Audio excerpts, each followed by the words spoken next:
For thousands of years, long before cities rose from river valleys and long before kings carved their names into monuments, human beings stood before stone walls and tried to make sense of the world around them. By firelight, inside caverns and beneath cliff shelters, they painted what mattered most: the animals they hunted, the rituals that bound their communities together, the spirits they feared, and the mysteries they could not explain. These were not idle drawings.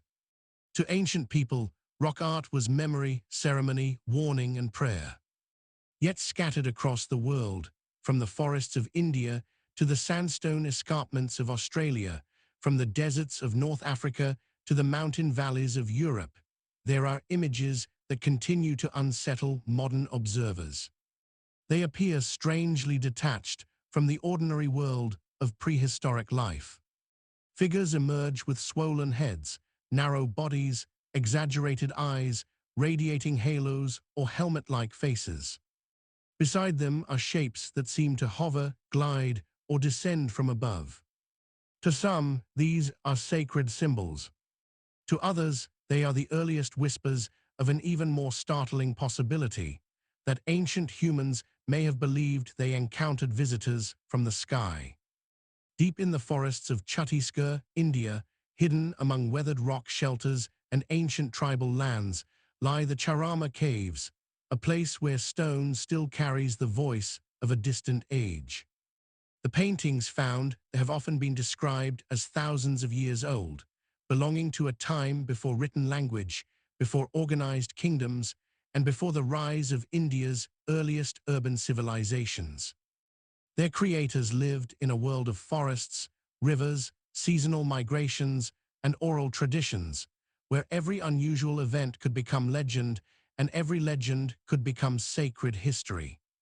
On the cave walls, certain figures seem to resist easy explanation. They are shown with elongated limbs, bulbous heads, and helmet-like shapes where human faces should be. Some appear weightless, as though suspended in the air. Others stand near forms that have been interpreted by some viewers as disc-shaped objects, hovering above the ground or positioned like objects descending from the sky. In the flicker of torchlight, these painted forms must have seemed even more alive, part memory, part ritual, part warning from the deep past. Local tribal traditions add another layer to the mystery. Stories speak of the Rohilla people, small, non-human beings said to have descended from the sky. According to these accounts, they were unlike ordinary people, and in some versions of the legend, they carried villagers away, never to return. Whether these tales preserve myth, metaphor, spiritual belief, or a distorted memory of some extraordinary encounter, they show how deeply the idea of skyborne beings became woven into the imagination of the region. Were these paintings merely symbolic expressions of spirits and ancestors? Or were they visual records of something so unusual that the artists reached for the only language available to them: pigment, stone, and story? Across the ocean, in the remote Kimberley region of Australia, another ancient tradition looks upward. There, on cliffs and cave walls washed by monsoon rains and time, the Aboriginal people painted beings known as the Wandjina. These figures are among the most recognizable forms of Australian rock art: large, rounded heads, dark staring eyes, pale faces, and no visible mouths. Around their heads are halos, arcs, or radiating lines that seem to suggest power, light, or a connection to the heavens. To the Aboriginal communities who preserve these traditions, the Wandjina are not curiosities or puzzles for outsiders to decode. They are powerful ancestral and spiritual beings associated with creation, weather, law, and the ordering of the world. They came from above, shaped the land, and left their presence in the painted stone. In this sense, the Wandjina are part of a living cultural memory, one that reaches across generations and continues to hold sacred meaning. Even older in appearance are the Bradshaw figures, also known as Gwion Gwion. These slender, elegant forms seem almost weightless, painted with delicate limbs, ornaments, and sweeping lines that suggest motion. They do not resemble the heavy, practical images of hunters or animals seen in many other prehistoric traditions.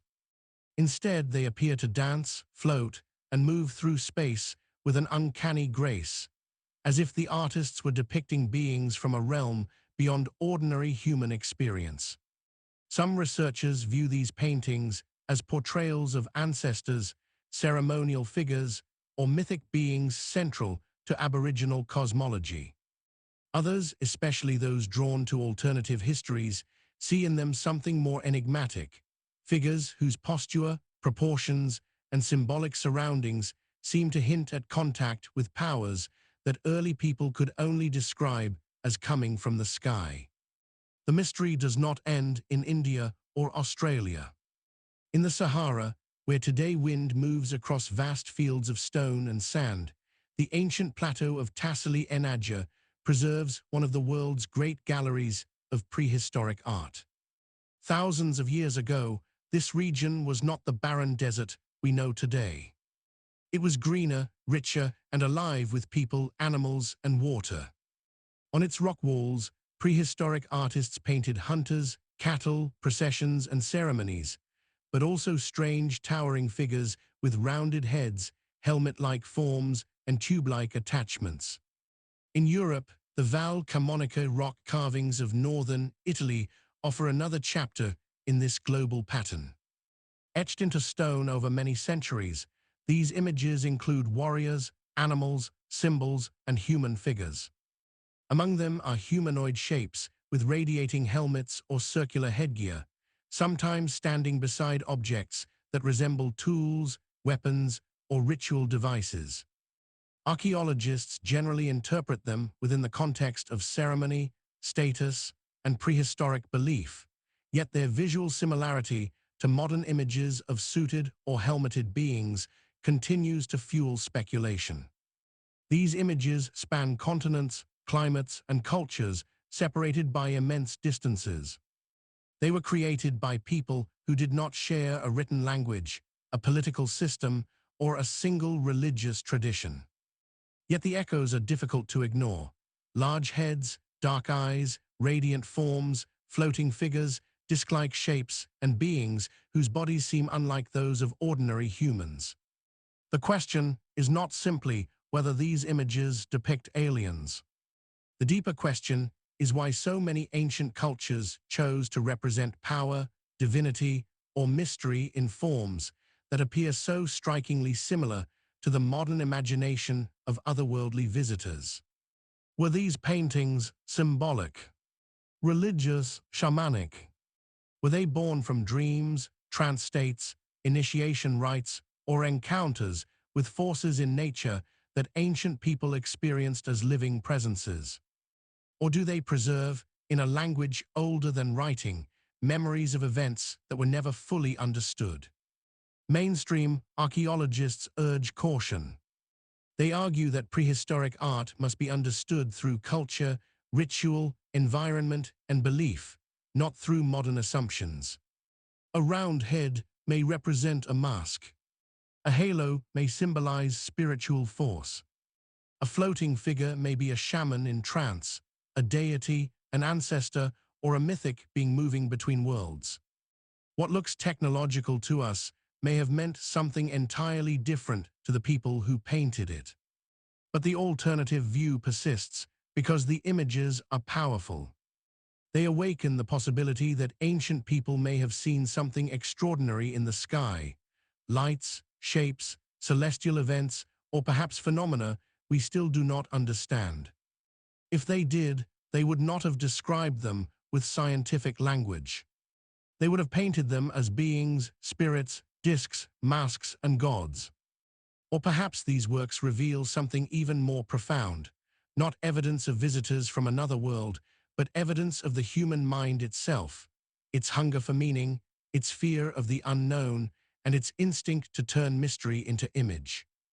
In the darkness of caves, beneath stars untouched by city lights, Ancient artists may have painted the boundary between the human and the divine, between earth and sky, between memory and imagination. The truth behind these ancient paintings remains hidden in the shadows of time. Their makers left no written explanations, no names, and no final answers. What remains are pigments pressed into stone, stories carried through generations, and symbols that still seem to watch us from the walls. They remind us that the past is not silent. It speaks in fragments, in shapes, in questions. Whether these images depict gods, spirits, ancestors, dreams, or visitors from the stars, they challenge us to look deeper into human history. They ask us to consider not only what our ancestors saw, but how they understood the unknown. And perhaps that is why these paintings endure, because they are more than ancient art. They are messages from the first storytellers, reminders that humanity has always looked to the sky and wondered who or what might be looking back.